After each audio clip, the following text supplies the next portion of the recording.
कि नीतीश कुमार के लिए बीजेपी का दरवाज़ा हमेशा हमेशा के लिए बंद हो चुका है। वो अगर नाक भी रगड़ेंगे तो भी बीजेपी उनको स्वीकार नहीं करेगी। और देखिए वो डराते हैं कांग्रेस को, वो लालू जी को डराते हैं। अभी मोदी जी ने कहा कि नीतीश जी के लिए दरवाजे बंद हैं, वो तो आपने राजभर जी के लिए भी कहा था, अजीत पवार के लिए भी कहा था। तो ऐसा नहीं है, अगर नीतीश जी जब भी जाना चाहेंगे तो आप दिल खोल के उनका स्वागत करेंगे, मुझे ऐसा लगता है। मैं नरेंद्र मोदी जी के बहुत से फैसलों का समर्थन खुले दिल से कर सकता हूं, लेकिन आप राहुल गांधी के जीवन में किसी भी फैसले का समर्थन नहीं करते। ये एक हमारी प्रॉब्लम है, हमारी भी शिकायत है आपसे। 370 हटाया, मैं उसका स्वागत करता हूं। In the interest of nation हटाया, मैं स्वागत करता हूं। मर्यादा पुरुषोत्तम भगवान श्री राम के मंदिर का जब उद्घाटन होगा हम उसका स्वागत करेंगे। लेकिन कभी कभी आप भी राहुल गांधी के किसी काम का समर्थन खुले दिल से कर दीजिएगा, इतनी शिकायत हमारी है। सुशील मोदी जी से निवेदन करना चाहता हूं, व्यक्तिगत तौर पर राहुल जी की एक तारीफ कर दें, उनके किसी एक काम की तारीफ कर दें, व्यक्तिगत रूप से कर दें।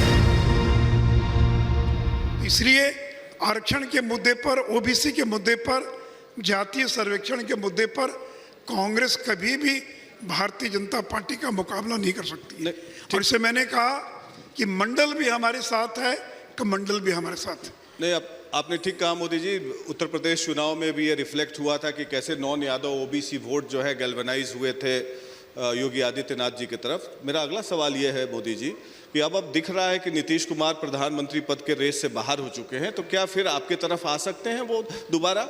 उनकी क्या राजनीतिक उपयोगिता जो है बची हुई है? देखिए बीजेपी ने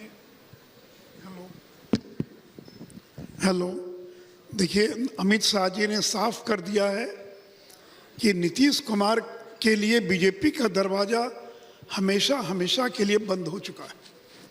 वो अगर नाक भी रगड़ेंगे तो भी बीजेपी उनको स्वीकार नहीं करेगी। और देखिए वो डराते हैं कांग्रेस को, वो लालू जी को डराते हैं। अटल जी की मृत्यु को करीब 10 साल हो गया मुझे लगता है, कभी उनकी समाधि पर माला चढ़ाने नहीं गए। और इस बार पहली बार दिल्ली गए अटल जी की समाधि पर पुष्पांजलि करने के लिए। दीनदयाल उपाध्याय जी की मूर्ति पर सवाल तो लगातार हर किसी के मन में बने रहेंगे कि बिहार में आखिर क्या होने वाला है। और फिलहाल मैं अपनी पूरी बात पूरी कर लूं। नीतीश जी कभी दीनदयाल जी की मूर्ति पर माला चढ़ाने नहीं गए, लेकिन दिल्ली में मीटिंग छोड़कर दीनदयाल उपाध्याय की मूर्ति पर माला चढ़ाने चले गए। क्यों गए?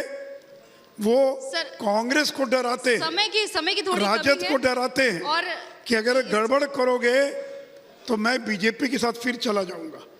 तो वह कांग्रेस और राष्ट्रीय जनता दल को डराते रहते हैं।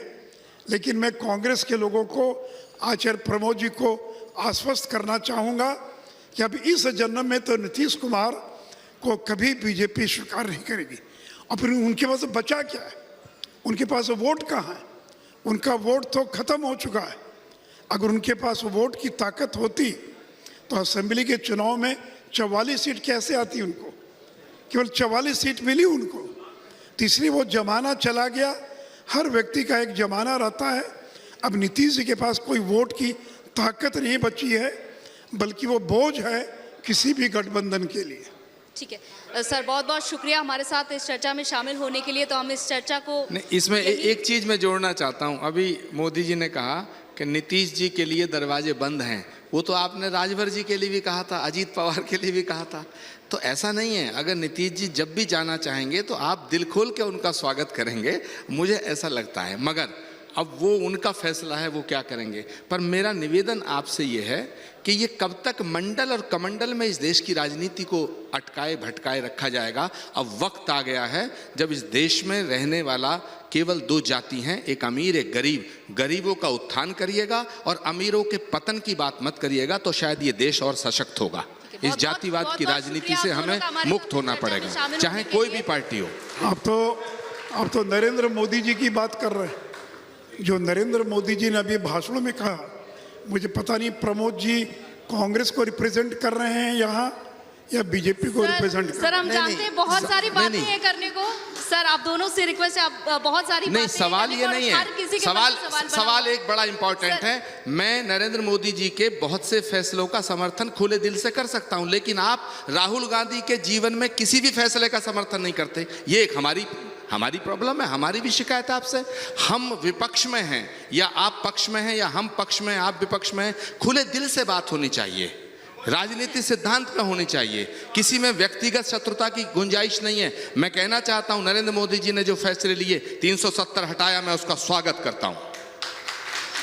चलिए, in the interest of nation हटाया, मैं स्वागत करता हूं। मर्यादा पुरुषोत्तम भगवान श्री राम के मंदिर का जब उद्घाटन होगा हम उसका स्वागत करेंगे, लेकिन कभी कभी आप भी राहुल गांधी के किसी काम का समर्थन खुले दिल से कर दीजिएगा, इतनी शिकायत हमारी है। आचार्य Thank प्रमोद you. जी, ये चर्चा आपके समर्थन और स्वागत का मैं आप विषय दोनों नहीं से है। रिक्वेस्ट करना चाहूंगी, ये सवाल चर्चा है बहुत लंबी कांग्रेस जाने पार्टी वाली ने है। चर्चा बहुत आज लंबी तक जाने वाली है सर। नरेंद्र मोदी की किसी बात का समर्थन किया है क्या? आज तक कांग्रेस पार्टी ने ये स्वच्छता अभियान के पक्ष में कभी एक लाइन कोई बयान दिया है क्या? ये बता दें। तीसरे, आचार्य प्रमोद जी के समर्थन और विरोध का विषय नहीं है, सवाल है कांग्रेस पार्टी का। नरेंद्र मोदी जी ने जो गरीबों के लिए इतने अच्छे अच्छे काम किए, एक शब्द कभी प्रशंसा का, कभी राहुल गांधी ने कभी नरेंद्र मोदी जी के बारे में कहा है क्या? तो राहुल गांधी बोले तब तो बात। चलिए, मैं समझ में सुशील आती है। मोदी जी से निवेदन करना चाहता हूं, व्यक्तिगत तौर पर राहुल जी की एक तारीफ कर दें, उनके किसी एक काम की तारीफ कर दें, व्यक्तिगत रूप से कर दें।